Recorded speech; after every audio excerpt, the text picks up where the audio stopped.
Get ready for the greatest roast of all time, the Roast of Tom Brady, a Netflix live event happening May 5th.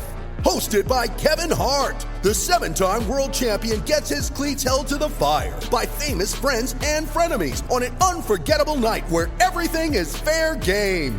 Tune in on May 5th at 5 p.m. Pacific time for the Roast of Tom Brady, live only on Netflix. This episode is brought to you by the Inspire Collection by Kalia. Just because you're working out doesn't mean you shouldn't look fabulous. The Inspire Collection by Kalia was designed with both style and performance in mind. It looks good, feels good, and stays put no matter how you move. And the collection has everything you need for a day at the gym. A support bra, crop tanks, bike shorts, amazing leggings, and more. It's their most versatile collection yet. Shop the Inspire Collection by Kalia now, exclusively at Dick's Sporting Goods.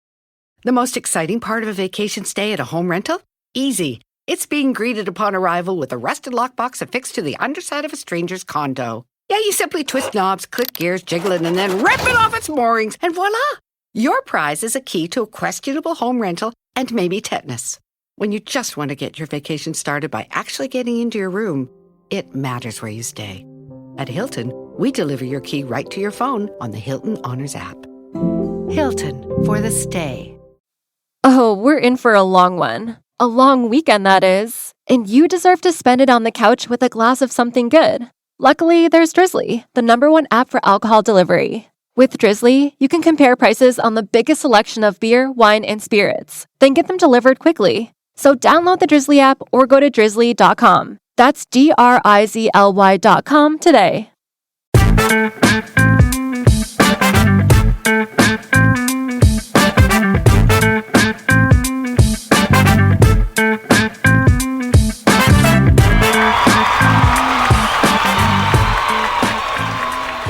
It's being recorded by somebody. just like when you get the vaccine and they put a chip in your arm and then they're recording you. You know. But at least now they give you $100 for. I want by FYI. Let's go back and say you don't have it so we can get the debit card. Excuse me, I didn't even get that fucking cheesecake they promised because they ran out. Didn't even get the sticker. I didn't get the sticker. Oh, I got the sticker the second time. I didn't even get a happy face Band-Aid.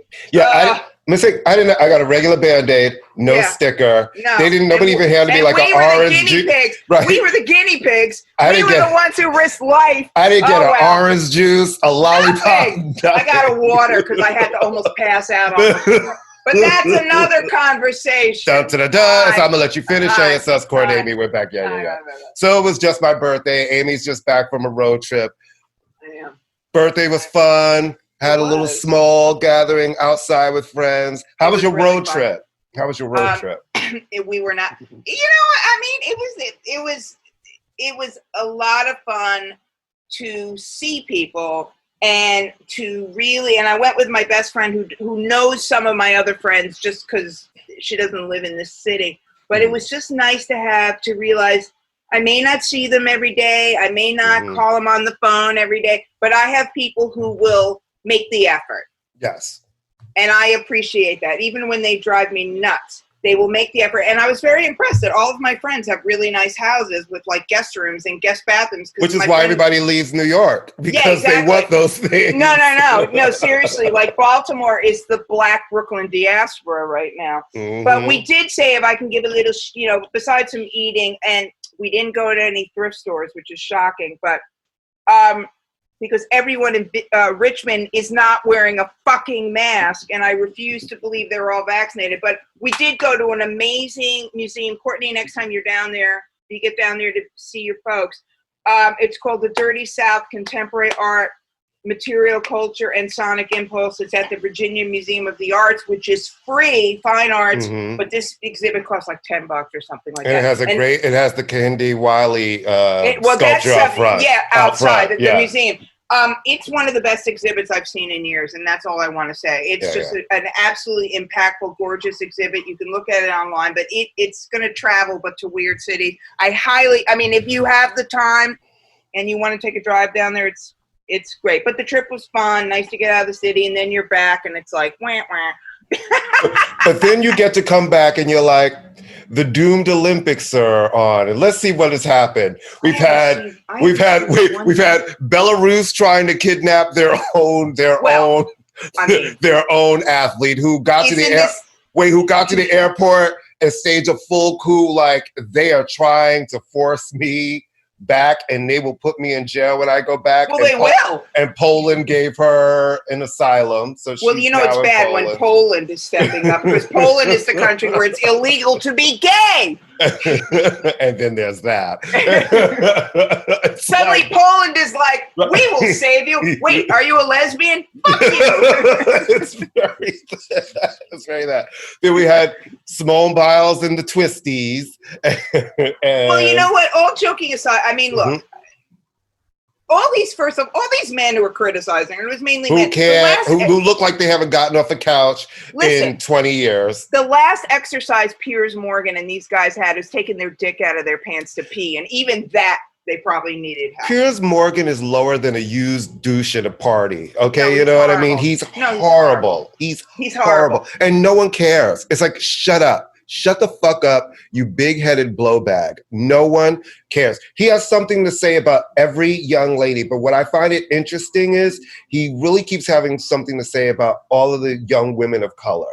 Well, yeah, I mean, that's the easiest target, isn't it? I mean, but what I was going to say real quick about Simone Biles, and we'll get back to that subject, because I think that's, the subject at hand. When she's talking about what Simone Biles does is inhuman. She is so good that they've named things after her. Right. They didn't call it the Michael Jordan dunk.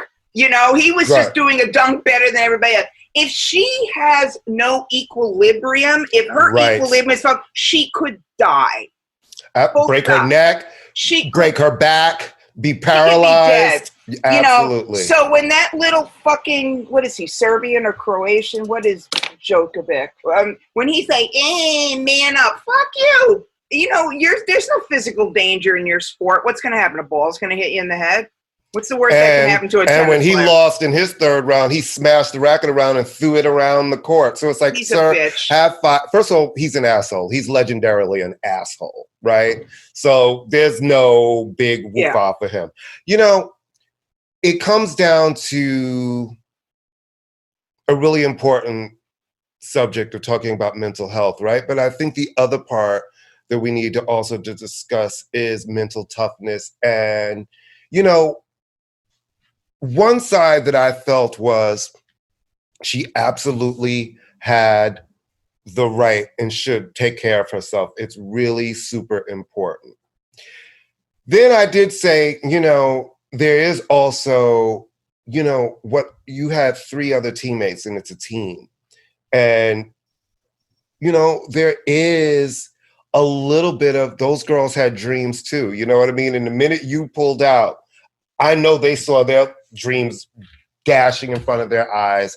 And, but it's just a rough situation, and mental stuff is really real, and pressure is absolutely real. And this wasn't pressure though. I mean, well, no, but I mean, let me finish. Let me finish, please. Yeah. I do think part of it was pressure. And she talked about part of it was pressure. And all of a sudden now it's 5 years. Everything got moved an extra year. And they put that whole thing on her back. You know what I mean? It's like, she's the greatest ever, the greatest of all time. They're expected to win gold. She's expected to win gold and everything. And then, you have real life shit that's going on. And if your mind and your body are not in sync, it's the worst feeling in the world. You know what I mean? To be able to want to do something, but you just can't physically do it. And so I applauded her for standing up and saying, I can't. Yeah. Well, I can't. Her teammates supported her. Every single one of them had been through. Simone Biles and many of those other young women are victims of sexual abuse at the hands of the United States gymnastics. Larry Nassar, Yeah, they are under tremendous pressure. Simone Biles owes nobody nothing. And if those women on that team supported her, and you know what? Not for nothing, it gave another person lesser known a chance to step up and shine. And Simone Biles is close to retirement age too. Let's be honest, And I hated that too, though, because I've been watching all of the coverage, right? And the other ladies won, and even today. So the whole team was on the Today Show this morning, and Hoda spent the first 10 minutes it was, asking Simone, but then asking everybody else about Simone. And I'm like, you know what? They're all Olympians. Right. They all got there on their merit. Right. They're there. Right. So ask them about their dreams and don't always frame everything around this one girl. That's part of the pressure, I think. You know what I mean? Of having to carry it all. Well, of course. I mean, but I just think at the end of the day, Simone Biles does not work for me. She is not my employee. Nope. It's a volunteer position. This was a fucked up Olympics. It should have never happened. They should have never happened. And it's just across the board, and life will go on. Yeah, it's weird as fuck, man. And if she had been a man, nobody would have said a word. Well, that's how that goes, right? Yeah. And it's I've been watching them because, I love sports. So since all of my sports are gone, so I'll watch anything. This thing, I've been watching everything. Archery. I've been getting. I got up this morning and I watched the women's beam final to watch Simone, and I watched it live at 4 something this morning. And I've been watching rowing. I watched that thing with the people when they're on the bikes and they're going around in circles in a team and they're going in opposite directions really fast. And they're like teams of 3 and 4 of them. Track is my thing because it's the only sport I can actually understand. And it's the only sport that you're just going fast or you're not. How about the hot Italian trade who won the men's 100 meters? Marcel something hot, honey. Ooh, baby. I haven't seen any of this just because. Yeah, because you don't care. I don't know where. Well, it's all weird. I care. I do care about the Olympics, but it's been on every 9 million channels. I'm like, pick a channel. It's been on every NBC channel that they possibly have. And I'm like, where is this thing? Just tell me. I want the old days when it was on ABC and that one guy did all the broadcast. I don't know where this fucking thing is, and quite honestly, you can watch it, but. Simone Biles owes us nothing. No. This country, leave women alone. Let women make their own choices. Leave these young women alone. I'm so tired of seeing these old grumpy white men having an opinion on. Well, there were some grumpy black men, young women too. Yeah, but the first ones who made statements were conservatives. The conservative, they were the first ones because it was an easy target to come after these young black women. And I'm over it. I'm over it. And we're all over it. And we all see you and no one's paying attention to you guys. Well, the good thing is that there's equal opportunity stupidity and hatred and sexism, homophobia, because young black men, hello, DaBaby. Hello, DaBaby. Before we get into his unbelievably ill-informed and, 40 years too late medical information comments, let's also remember that he invited, what's his name, Tory Lane, who shot a black woman. Allegedly. All right. I'm always going to say allegedly because we should, but I believe he shot her. And and here's another one, that's a subject that gets me really angry because I always see it's so easy for everybody on their Instagram page to support black women and put up a picture of strong black women. But when that black woman said that she was shot, I saw a lot of black men trying to make excuses like, oh, he didn't do it. I'm like, what's really funny? Black women have held black men down for so long, and she could have just had him under the jail. You know what I'm saying? She did it. And for that, what she got was dudes like this one bringing him out. And remember, brought him out on stage right after her set. She had just performed. Right. So it's in, somebody threw a shoe at him. Yeah, I know. Hilarious, right? I am not the only one to say this, but I will contend that as racist as this country is, it is even more sexist. Yeah. Because and we see proof of that every time something happens to a black woman and black men and white men don't stand up. So, DaBaby is, I think that this might, he's lost gigs. He hasn't he's lost gigs at these big festivals, right? That book everybody. Let me just tell you something. Like, there's a lot of people who feel like that in hip hop. You see how stupid ass T.I. First of all, T.I., shut the fuck up. You're a pervert. You're an old man. Allegedly. Allegedly. No one cares.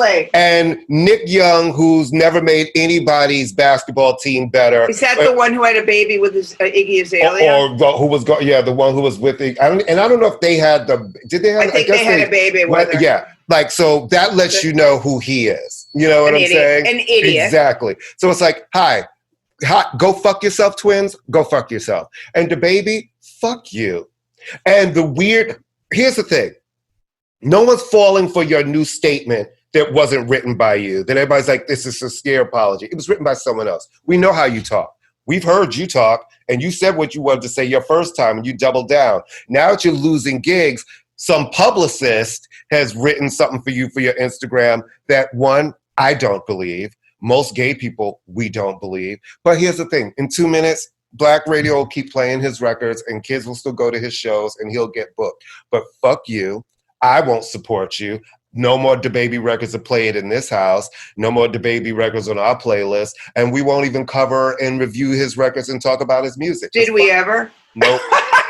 And then there's that. The only thing I was like, he had a couple of good songs and whatever, who cares? But I'm so tired of being the low-hanging fruit for these motherfuckers. It's like, y'all are not even educated enough to dig a little deeper. It's like the lowest hanging fucking fruit.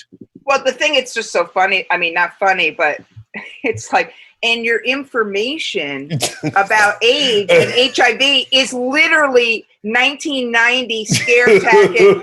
Right. I don't know if you've seen it, but there are literally ads for PrEP, and AIDS medication, and people are living, thank God, long. So your information, is so like, what are you, in a coma? I mean, be more concerned about the fact that you have these huge crowds with people with proof of COVID vaccines, which they've already shown have been bogus. Worry about that, honey. You got more worries. Or worry about, stop having kids with all these different women and maybe show your daughter that she should be dated and then married and have a husband and children. You know what I mean? It's like all these motherfuckers want to point to the gay community and act like we're the problem. No, you motherfuckers who fuck everybody all over the place, have kids all over the place, don't ever marry the mothers, and have kids who have siblings all over the place, you're the fucking problem. Get off my porch. Well, yeah, like I said, I think it was almost comical in its stupidity. Right, I mean, it really was sort of like, where have you been? It's like somebody complaining about those light bulbs. Come on, man, where have you been? My thing is, you're on stage, you're having a career moment. People are loving you. What the fuck? Well, you know what I mean? Like, what the fuck? I mean, it's the same ignorance that not to make too far leap. It is the same ignorance that targets women. It's the same ignorance that targets Asians. It's the same ignorance that refuses to wear a mask or admit that we need vaccine. It's ignorance, and it's ignorance fueled and encouraged by social media, because everyone with a computer and two working fingers thinks they have something to say and that people want to hear it. I know. If we didn't have social media, I mean, it's just complete stupidity. And yeah, he'll be punished for now. But you know what? In hip hop and in pop music, a 3-month break is enough to destroy a career. Well, you know what's really funny too? Like, shout out to Dua Lipa immediately coming out. Like, dumb ass fucking T.I. What was that thing? What's his statement? You're out here with boys out here, the gay men, something like, when men out here trying to be straight. What do you mean trying to be straight? Who has to try to be straight? Aren't we all trying to be straight? What the fuck are you talking about? You know what? They're so mad the Lil Nas X is winning. They're not, it's almost like they're upset that he's succeeding. You know what I mean? And it's watching these dudes just go out of their mind. It's like, you know what? Go fuck yourself, all of you. Anyway, on a lighter note, let's talk about the Rolling Loud festival that everybody came back with COVID because it looked like a giant. Was there? Yeah, so many people have come back from that shit with COVID. Well, and then Lollapalooza was this last weekend, and that shit looked like it was 1997 all over again. Yeah, I don't know. You can't let. I mean, at this point, all right, let's just say for sake of argument that everyone did have to show proof of vaccination. Let's just say for sake of argument that everyone there was vaccinated. It's still not a good idea to do that, but we know that not everybody was vaccinated. Right. And that's just what it is. Just a fact. Yeah, I mean, we just know it. At this point, the trusting people to say they're vaccinated is the equivalent of men saying, I'm sterile or I'll pull out. Don't trust them. No, there are more babies walking around. I'm just going to put the head in equals pregnant. You're pregnant. Right. You're pregnant. It's like, so at this point, I don't believe it unless I see it. Right. Real fucking talk. Unless I see the invisible V on your forehead, like X-Clan or not X-Clan, X-Files or whatever. Vendetta. That movie Vendetta. I want to see the V on your forehead. I don't believe it, so it's a whole other conversation. But yeah, these crowds are just kind of ridiculous. I know we're all desperate to be entertained, but come on, guys, because what's happening, it's affecting me financially because I've had classes canceled because they keep fucking talk. You know what I'm saying? Right. You need to be vaccinated. Oh, well, no, actually, we'll give students, they just have to be tested. I'm like, no. No. So, I know it's just, I know it's and listen, frustrating. And I'm not, and listen, I think that, you know, it was my personal choice to be vaccinated, but it was my personal choice. I'm not about this mandatory making people get vaccinated. I'm not. You know, I don't think you should force anybody to do something with their health. I just don't think you should. Do you have you ever sent a child to public school before? No, but kids have to be vaccinated before they go to school. Yes, they do. What makes this vaccine any different? Seriously, Well, because the other vaccines have been around longer. And even though, yes, this technology in the vaccine is not, it's like a flu shot, right? Flu shots are not part of the vaccines that are on the mandatory list. If this was on a mandatory list and it had been, that'd be one thing, but it's not. And I do think that if you have something that's new, then give people the option to wear a mask and be tested. Well, get tested. Yeah, but I'm not about forcing people to put something into their body. That I'm not about, Well, I think it, But I understand for someone like you, like I work, my office is here, right? So it's like, I also get for a lot of my friends who are sitting in these offices, and a lot of them have moved to open office, the open office plan. That is a concern. You know what I mean? Because whenever you're in those offices, a cold goes around. It's like you work in the school. When a cold or a flu goes around the school, it's the thing that goes around and everybody's trying not to get it. Well, I will say this, and then mandate. Okay, but I think that an employer has a right to say you're either I think an event organizer, you can't come to the event unless you're back. That's not a. I agree with that. I do. I agree with that. You don't have a right as an American to go see Bruce Springsteen. Okay, you should. Okay, and if you want to work certain, if you want to belong to Equinox, they've just said now that you want to be mandated, they will give you your money back if you don't want to be vaccinated. You can make a choice. Now, do I think we should walk down the street sticking a needle in everybody's arm? No, there are. But if you don't want to be vaccinated, then you should agree to weekly tests. The government can pay for it because we're at a crisis, and this thing is not that's the part end. That's crazy to me because it's a crisis, and everybody's like, but my feelings. I was like, it's a crisis. Yeah, my feelings don't give a fuck about your feelings. I was like, I wear a mask. I don't like wearing a mask. No one likes wearing. I have not met one person who said, God, I cannot wait to put my mask on today. No one likes wearing a fucking mask. Well, you have really fucked up teeth, you do. Well, all right, I'm going to make the worst segue. I will say before, I was getting a lot of, tradey moments with the mask because everybody thought I was a lot younger. And I was like, so the mask definitely has been giving me a moment. Then I take it off and they're like, oh, Dad. Well, you're the one who likes that dads and lads site. I think you need to embrace it, honey. You need to just go with it. Well, Miss Thing, if this pandemic keeps going on, I'm going to be working on dads and lads. Okay. Courtney will be starting his GoFundMe page for porn star training sessions. For porn star training sessions, Annie. All right, this is the worst segue ever. Do we want to talk about what we're listening to? Because we have a fabulous guest today. Speaking of lads, our favorite lad. Can I just say, I'm surprised at how much I'm really enjoying this Billie Eilish album.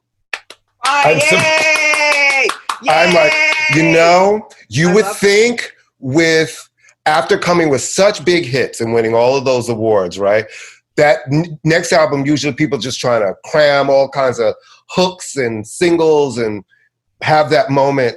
And I really like the songs on this record. It shows a maturity to me. It shows an artistry to me. And I'm like, oh, because you listen to it and you don't hear obvious, these are the singles. It's really a body of work. No, there's no obvious except for the I think, therefore I am. Yeah. And so it's funny. Well, I have a weird thing with the idea of maturity and growth because, to be honest with you, let's be fair, she was 17 or 18 when she, so but I mean the style of music. You know what I mean? Right. Because she could have gone straight up, all right, let's go and make sure I have some hooks. I want to get my radio back because I've had such a big record, which is a natural inclination, especially even with a label, when you've won all of the Grammys and you've had the hits. They want the hits, because now they're slotting you in to make them some money. Like you're supposed to be a big chunk of money for the quarter for a company. And she came with a different kind of record.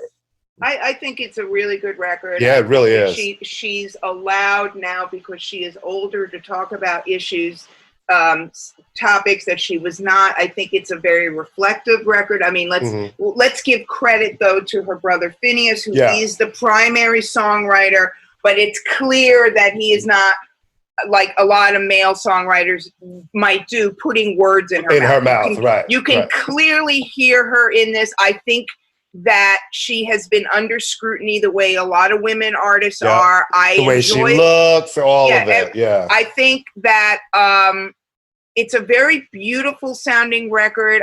She is one of the few artists in recent times where you hear her and it's her. Yep. There are a million young women artists who I swear to God, they're all the same. Madison, Dixie. I don't know who these people are. And the voices, everybody says it's like, right. And I'm like, who is this? But Billie, the AMSR kind of vocalizing, she can actually really sing. This is the deliberate technique. So I like the record a lot. I think it's getting very good reviews. I think it will sell as well as anything else because she does come with a fan base. And I think her fan base, there's enough in there to attract.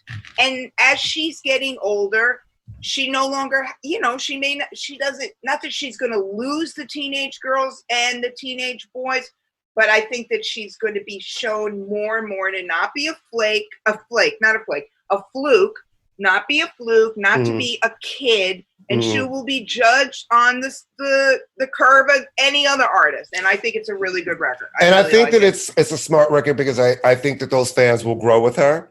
And I believe like you and I are full fucking adults. I think adults can listen to this record and like her music. Because some of these pop records, like I listened to the Olivia Rodrigo record, which I also think is a great record.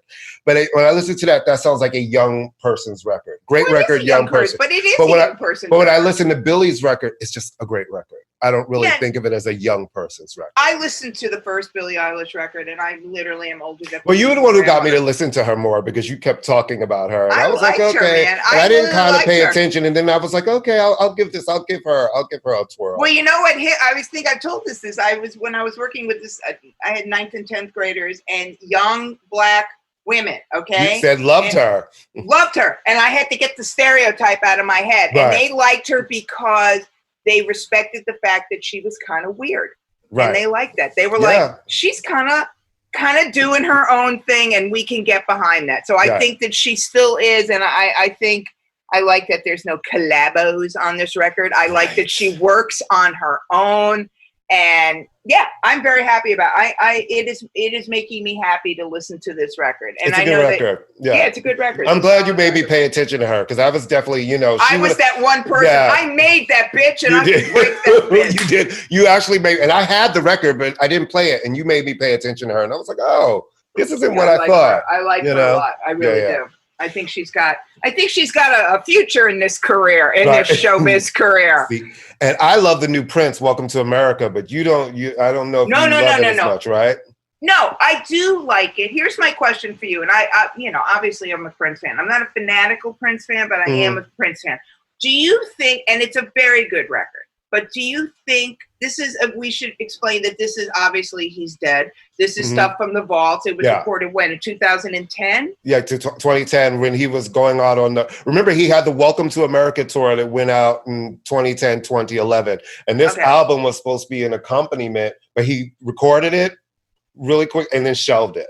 Yeah, because he wanted to put out that awful Third Eye Blind record or whatever, that awful girl band he had that looked like he picked them out of Central Casting from Josie and the Pussycats reunion. You are not going to have my Princeys who listen to this coming for our necks. People love that album. People love that album. I couldn't look at those. They look like, I mean, there was always a corn factor to Prince. Can we be honest here? No. Do you remember when Prince had rappers on his track? How appalling that was? Everything Prince did was brilliant and genius and perfect and was never wrong and ahead of its time. Well, no, I love Prince. He's great. I mean, come on. I've been there since the very beginning. But here's my question for you. It's a very good record, and it doesn't sound dated at all because he's talking about subject matters which unfortunately have been with us since the dawn of time. Do you think there would be as much hype about this record if he were still alive? That's my question to you. Or do you think part of the hype is that it's like, oh my God, we're getting new music? Part of the, I believe if he was still alive, this album would still be in the vault. Honestly, it would still be in the vault. Yeah, I think part of the appeal is that he's been gone now since 2016, and here is a brand new, not outtakes that they put together, but a fully produced and recorded album that he just shelved. That sounds great. So that helps in that moment. Okay. You know what I mean? Yeah, because I do think it definitely does not sound like quick. We got to put something out because he's dead at all. This is not a Tupac situation where the people are pushing out product.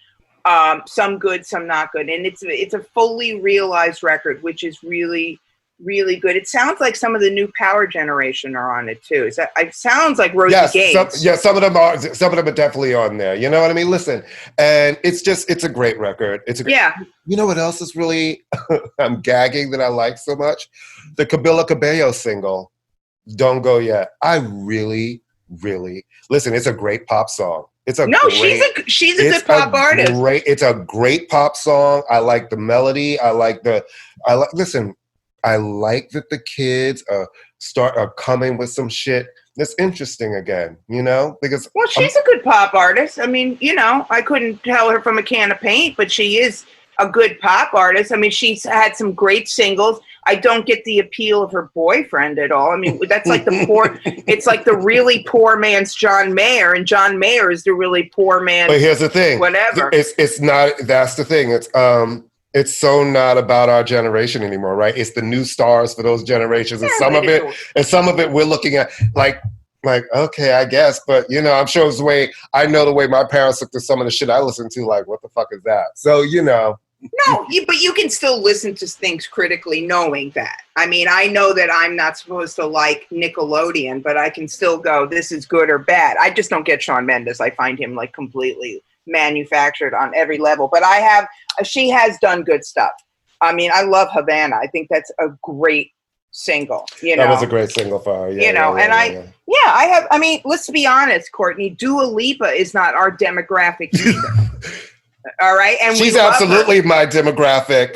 Billie Eilish. No. She's my demographic. No. She's a demographic of homosexual, so that's ageless. Right. But you know what I mean? There's so much stuff if we're gonna sit there, so much stuff that we listen to. And the new Dave album is so fucking good. We're all alone in this together. You turn me on. I love Dave. It's and Skepta has a new EP that I like. Okay, and I'm still waiting. All in. Because I heard the movie sucks more than a vacuum cleaner, and I am still waiting for the St. John SZA single to be released as an official single, because it's one of the best songs I've heard in forever. Oh, and your favorite has a new album out, Leon Bridges. You mean John Baptiste without a band? I'm sorry. I know I'm supposed to like John Baptiste. Why can't I like him? I mean, I don't hate him, but I just don't. There's something about. He feels like he's supposed to be good for me. He feels like he's like. There's just something. It feels like it's like this will be good for you. And I know he's super talented. I have nothing bad. I really, honestly, have nothing against John Baptiste. He seems like a super nice guy. No, and he's sometimes really talented. sometimes it's just one of those things. Yeah, where I just don't get it. There are people like that with me when I look at it and I'm like, I feel that way about Taylor Swift. It's like I appreciate her fight for artists. She's had an occasional song or two that I've liked. But when I see her stand there and she sings, I'm like, she's boring. I'm like, no, where's the singer? And some of those vocals, I'm like, this is kind of like a scam, but I like you, I think. I like, but I don't know what I have. I don't even know. Okay. Here's a news flash, and then we'll introduce our guest.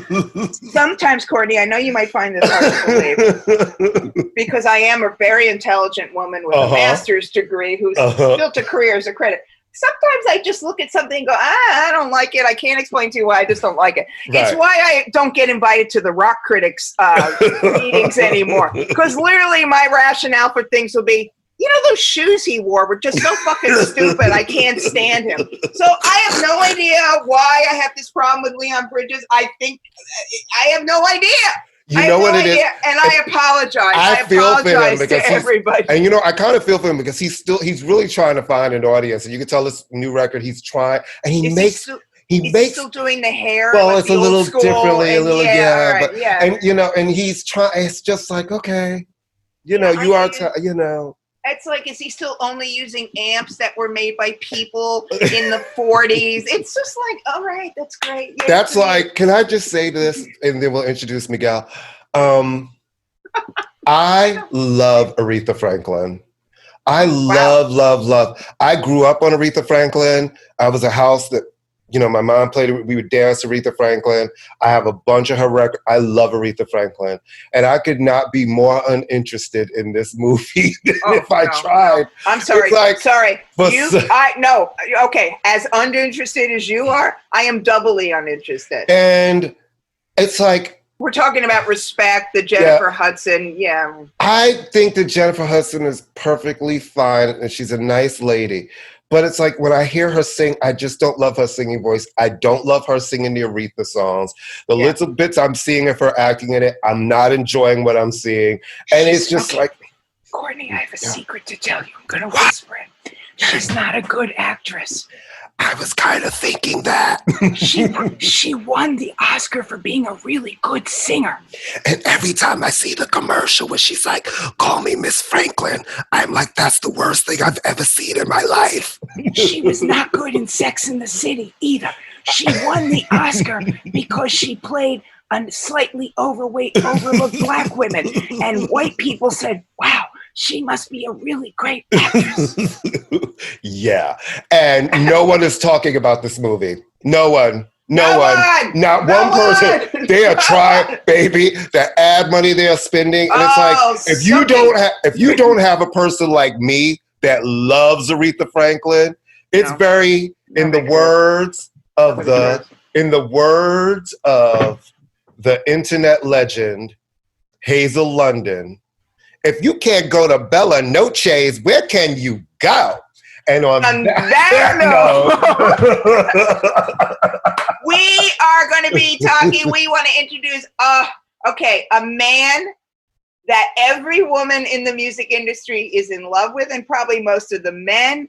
The hardest working man in show business, Miguel. What's he got? Does he have a middle name, Miguel? Diego.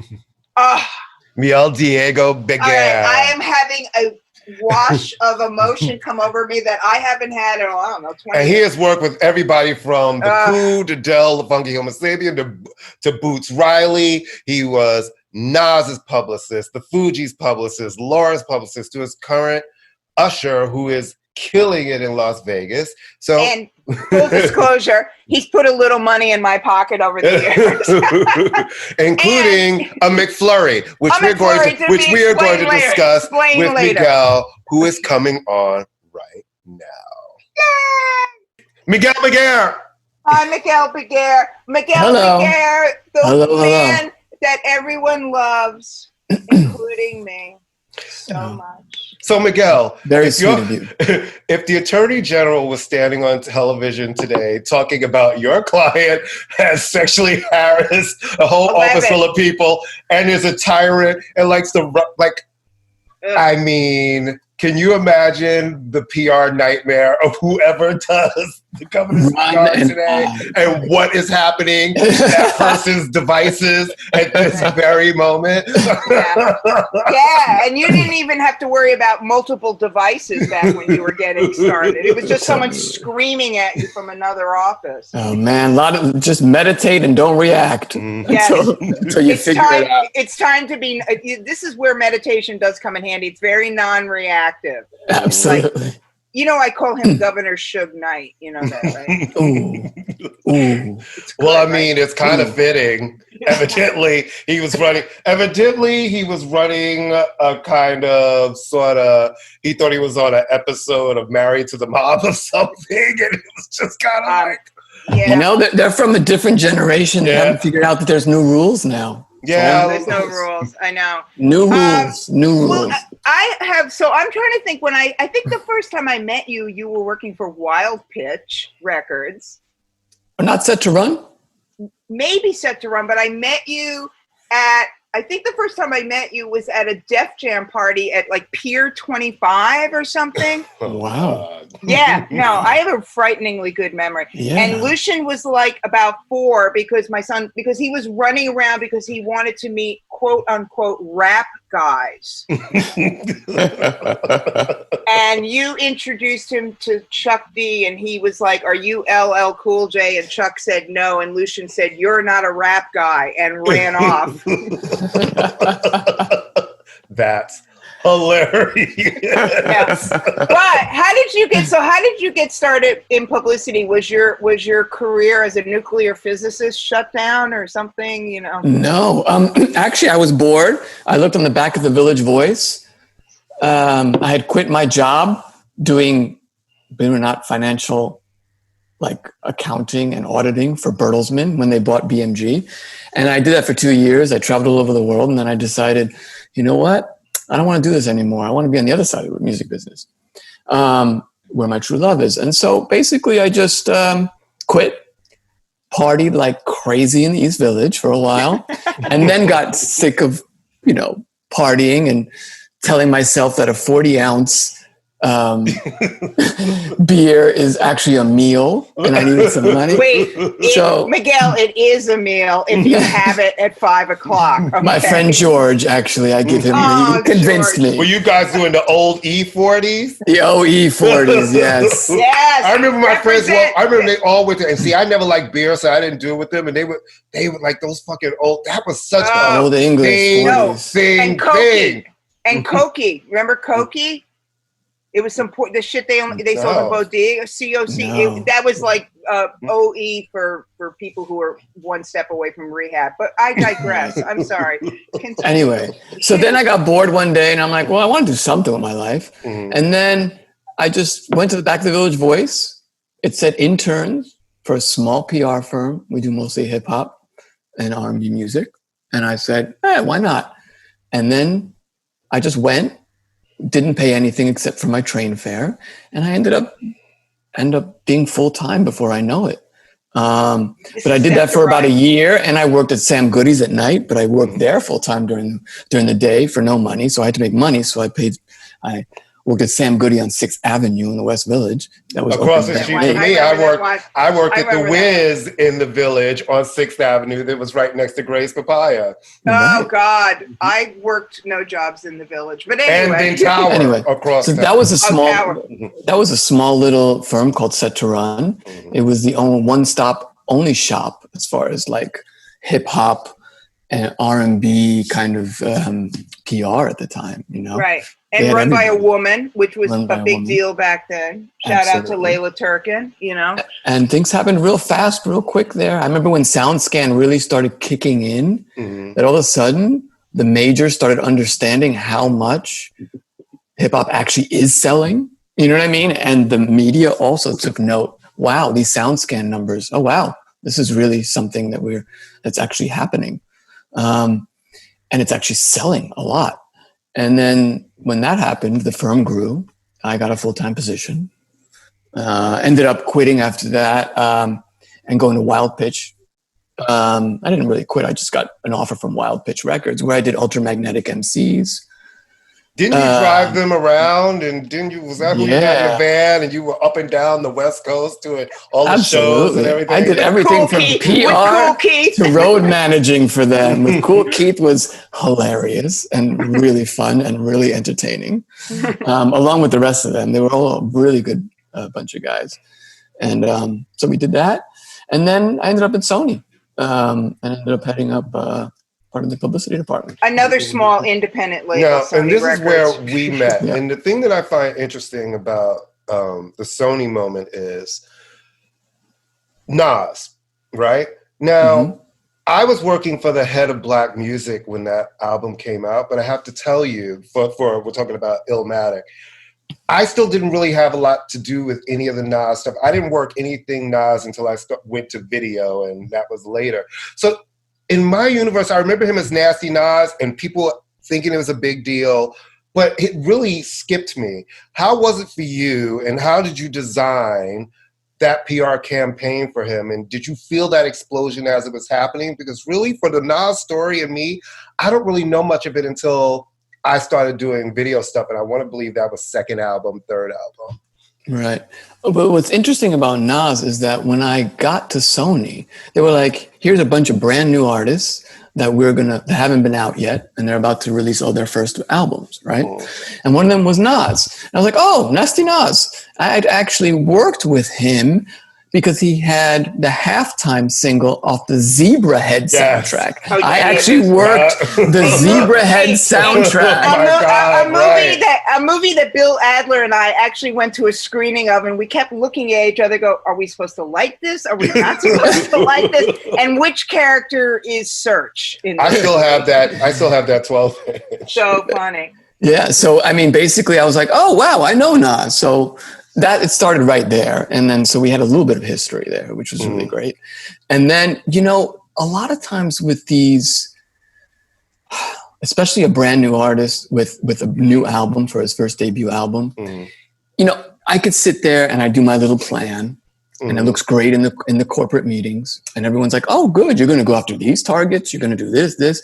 But really at the end of the day, with any publicity plan, we always say we chuck them out. As soon as we're finished with, giving it to the manager and giving it to the corporate people to make sure that they feel safe and comfortable that there's a plan. Right. That goes out the window as soon as you start sending the music to people and you start understanding what the feedback is. Right. And from that moment, that's when you really, it's all instinct and it's all about, it's like riding a wave. Like you're figuring out who likes it, who doesn't, where the artist is at, where you go. And it's just like, you have to just go as it is. You have to move with what's actually happening. And with Nas, it was a huge groundswell just because people knew him from halftime already. And everybody was already waiting. And there was an expectation, like huge expectation. That's what I was going to say, because I have very distinct memories of the advanced tape, the Nas advance tape, and the first Fugees advance tape, and sitting on a little exercise bike on the Y on 3rd and Atlantic, listening to them. And I know, just like you said, ear to the ground, this was one of those records that everyone was talking about even before anyone had heard a note.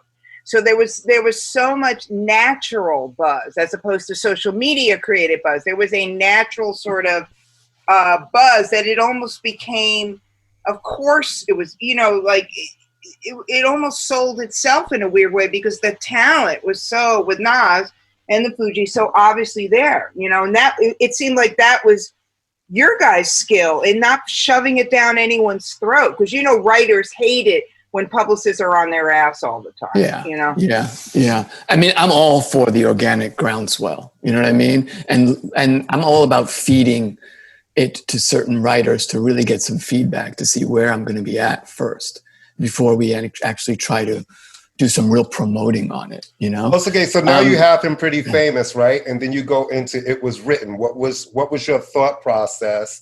Because now he's a hit. Yeah. Now here's the second album. Here's Expectation. And this is the one that I actually started working.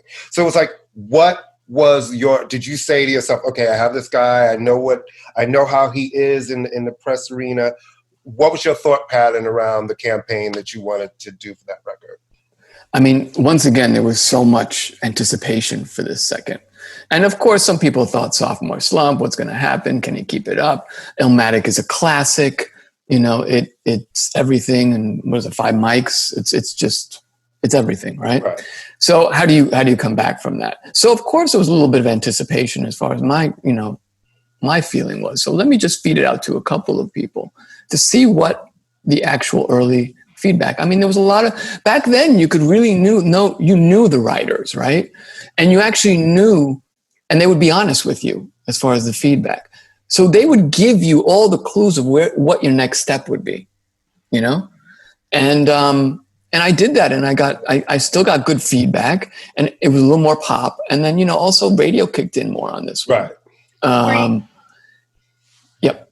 No, I was going to ask, were you, because there were, as you said, a real kind of like the writer, there weren't as many outlets, so you were pitching to actual magazines, actual newspapers, and video as well. But what I wanted to ask is, the first record, did you work that more the hip hop press, and then with the second record, did you start opening it up to more pop press, or was it just all outlets at both times?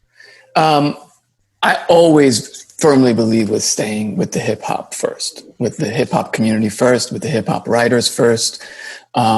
And at the same time, the record company would be, giving it to street DJs, and mix shows at the same time. And we really, really went by that always. I really wanted the first cover to be the source. Right. So I did the same thing with It Was Written, was let's go strictly hip hop, of course, to the bass, and really let the bass tell the rest of the world about it.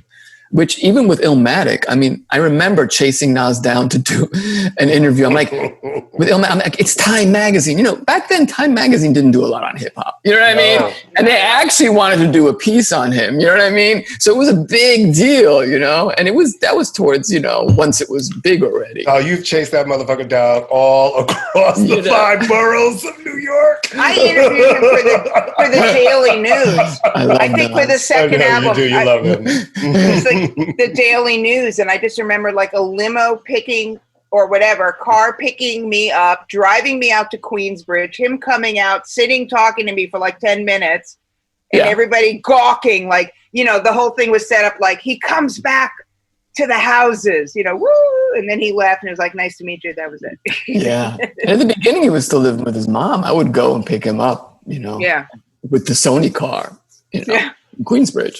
Yeah, in Queensbridge.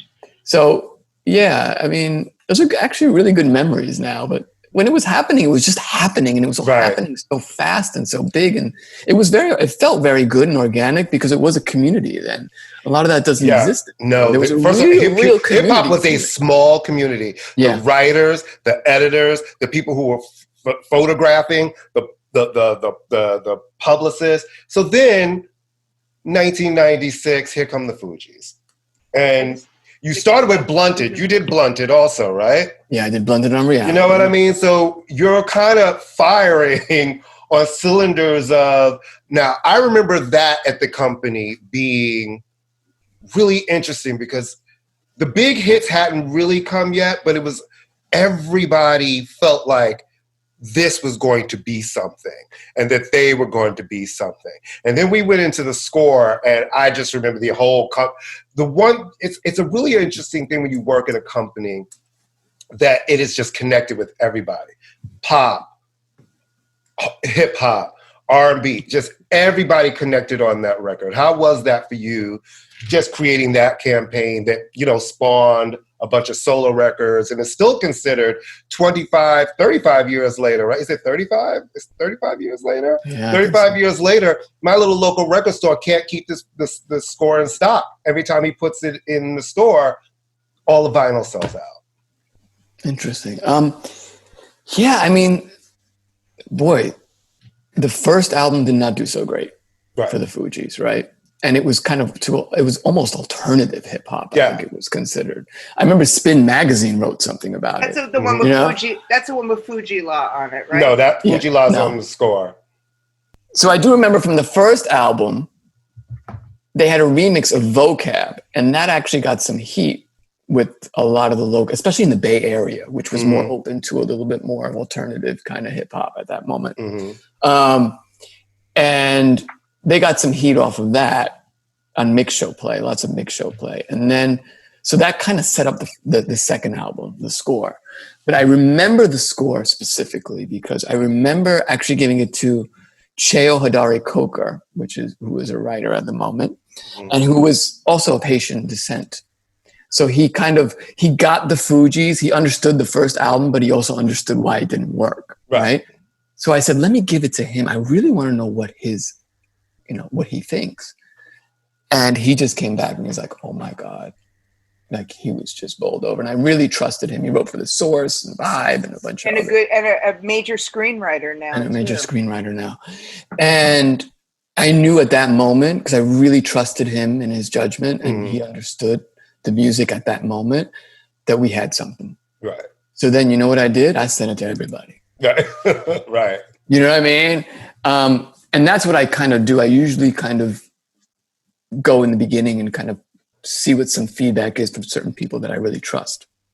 Well, I know that, I mean, from coming from the writer's perspective, I was like, I wrote a lot for everybody, but for a lot of Black music outlets, and the mainstream, and that means white outlets, would wait to see what Black music was doing with it. So when it started blowing up, pop, when it started getting bigger, then when the mainstream outlets would come in. I mean, when I did the Fuji story for the New York Times, they waited until the score had been number one for like a gazillion times, you know?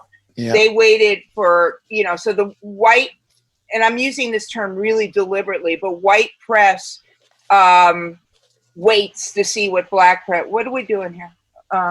Just talk. No, I'm asking.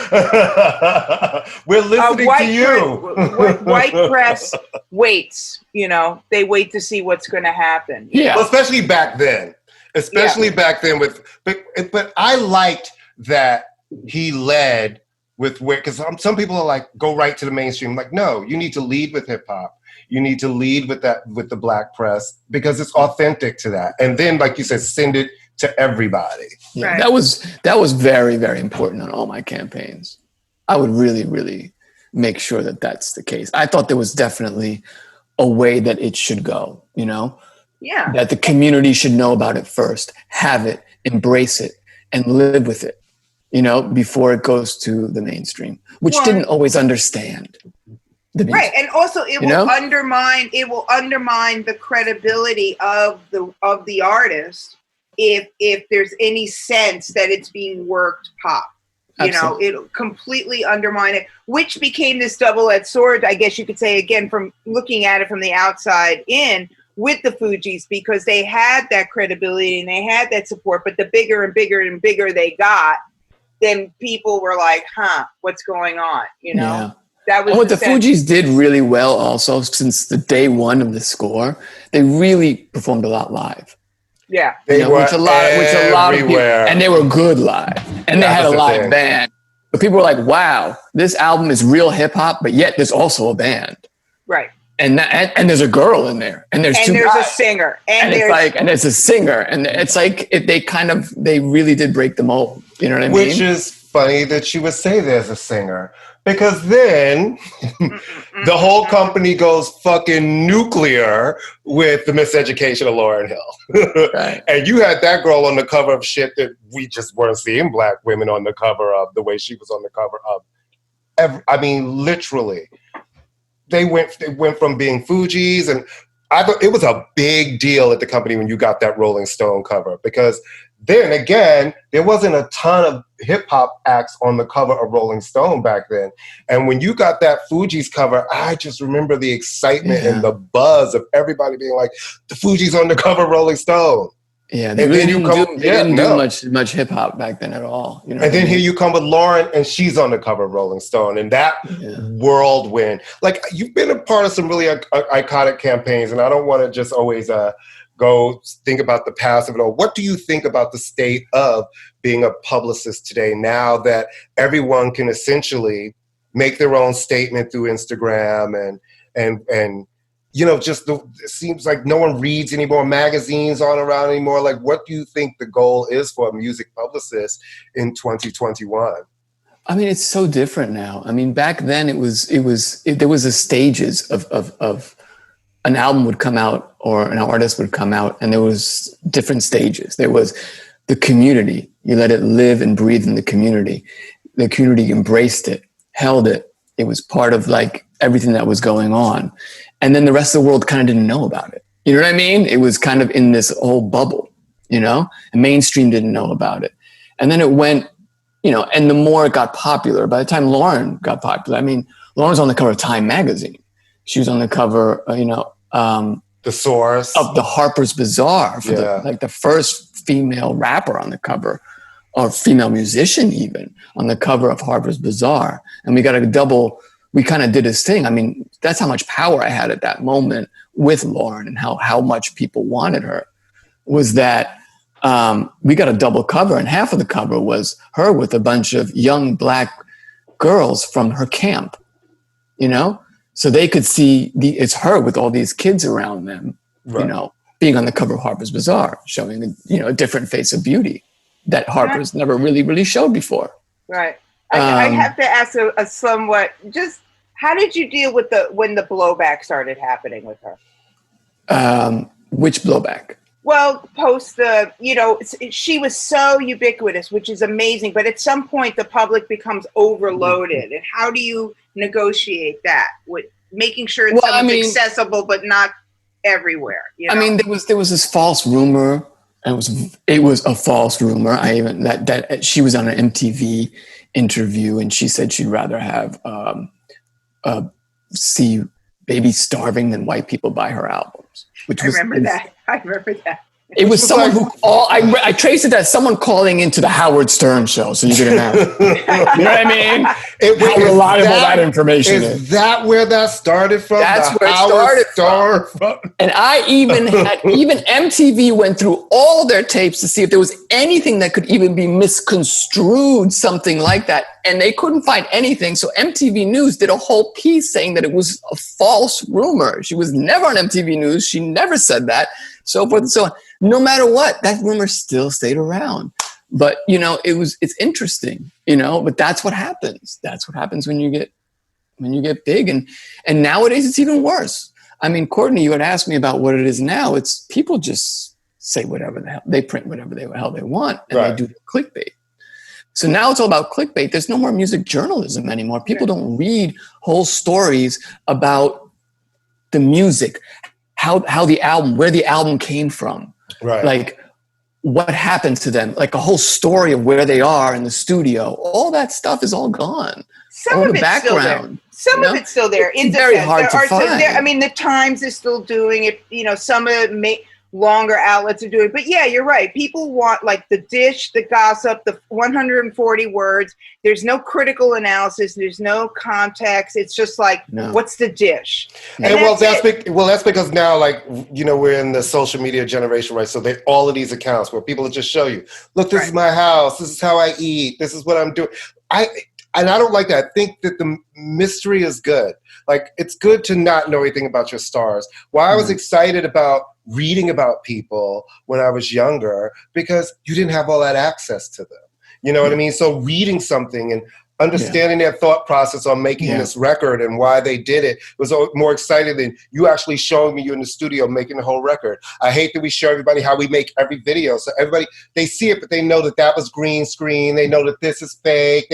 I feel like you need that magic still. You know what I mean? That's the excitement. We know sales figures. We never knew sales figures coming out. Box office. Like, what the fuck was box office? Yeah. You know, like, an office filled with boxes? I remember when people would run out to buy The Source. They would run out. It was a big... And it was a big deal who was on the cover, and they'd read the whole And would go to those fucking reviews to see what did they say about these albums. And how many mics did this one get? Yeah. And there would be a whole debate. How many mics did they get? Did they get 5 mics? Is it a 4 mic? All that kind of community chatter. And it just seems like, I guess maybe it's online somewhere, but it doesn't seem to be. The engagement doesn't seem to be there. Well, it's online. I mean, this is a generational issue, and it's something Courtney and I discussed. If you're, the kids, hashtag, are getting their music from different places, right? So there's an immediacy. There is no setup. It's like YouTube. They don't even know what SoundCloud is anymore. That's too old fashioned, I mean, so there is an immediacy that's gone, and well, now it's TikTok. Songs are getting exactly. Get it on TikTok. You know what I mean? We've dumbed everything down to first it was the 2-minute song. Now what can we get on TikTok? Right. Yeah. And in that, so much of the nuance of the music is lost. Yeah. So much of the real story, the fantasy of you going into another world is kind of lost. Or even just understanding, getting lost in an album. That's what Amy and I were talking about earlier today, the new Billie Eilish album, and why we both like it is it's an album. It's not a bunch of singles. It's actually an album. You have to listen to it. There's no body of work. You know what I mean? And so when you take some of those songs and you listen to them by themselves, it could be underwhelming. But as it was intended, it's great. Yeah. So can I sing Miguel's praises as a publicist? Mm-hmm.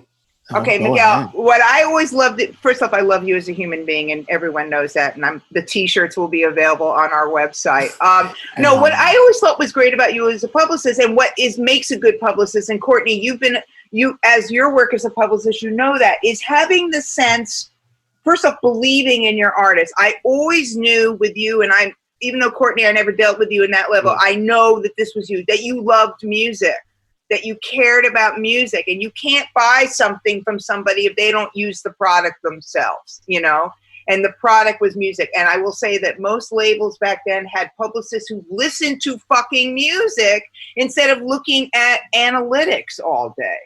Yeah. So I thought that was really important. And you guys had an intuitive sense and then an educated sense of who to pitch things to. Yeah. Don't pitch the guy at the source the new death metal, pitch it to people are going to understand it. So I think that's missing in a lot of ways now too, because streams are just being sent out to everybody. Yeah. Yeah. Now it's just to cast the widest net possible at all times. And, there's no real rhyme or reason. Just get what you can. Right. Get what you can. And then, of course, you bought me a McFlurry. But that's a whole nother. Well, you know what, Migs? We're glad you joined us for our little chat today, because I just want to say that... Thank you very much, you too. I really, really enjoy the podcast. Thank you, Migs. I think that you've been a part of some important records. I think people should... Well, I think you have to tell people to revisit those records. They know all of those records. So I'm just going to say this. Thank you guys for rocking with us. You know what it is. I'm going to let you finish. We're part of the Pantheon Podcast Network. You guys, if you love music, there's a show for you on the network. And if you love us, and you're over 40, probably, that means follow us on our Facebook at Immaletyoufinish, all one word. If you're an angry person, follow us on Twitter at FinishIma. If you're slightly young, but you're still a little out of a step, we're on Instagram at ImmaLetYouFinishNY. And, you can listen to us everywhere, because we're everywhere, darling. And, go see Miguel's current client, Usher. He's tearing up Las Vegas right now, and he's giving You Got It Bad, DJ Scott Has Fallen in Love. And my boy Migs, I'm going to have to come see you in Berlin, because I know that you're going to have a Berlin moment real soon, and I know you are missing your European home.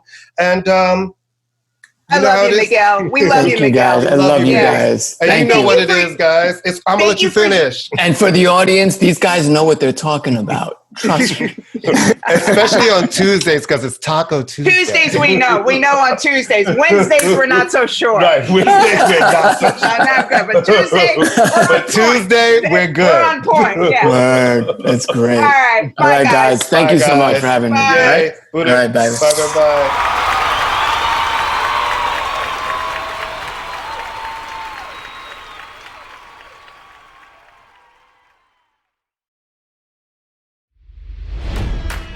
It's NFL draft season, and that means it's time to start thinking about fantasy football. FantasyPoints.com features industry-leading experts and prognosticators using proprietary hand-charted data to help you score more fantasy points. FantasyPoints.com is the place to go for whatever kind of fantasy football you play. Whether you play fantasy football, daily fantasy sports, or do a little bit of everything, Fantasy Points has the meticulously researched content to guide you to victory. And why wait for the fall? Fantasy Points also covers the new spring football league, the UFL. Join the guru, John Hansen, Scott Barrett, Joe Dolan, and other massive names in the fantasy football universe with an exclusive offer. Use code Pantheon for 15% off any Fantasy Points package, including the all-in package, with access to every article, tool, and data nugget that Fantasy Points has to offer. That's FantasyPoints.com and code Pantheon for 15% off at Fantasy Points. FantasyPoints.com, code Pantheon. Score more fantasy points.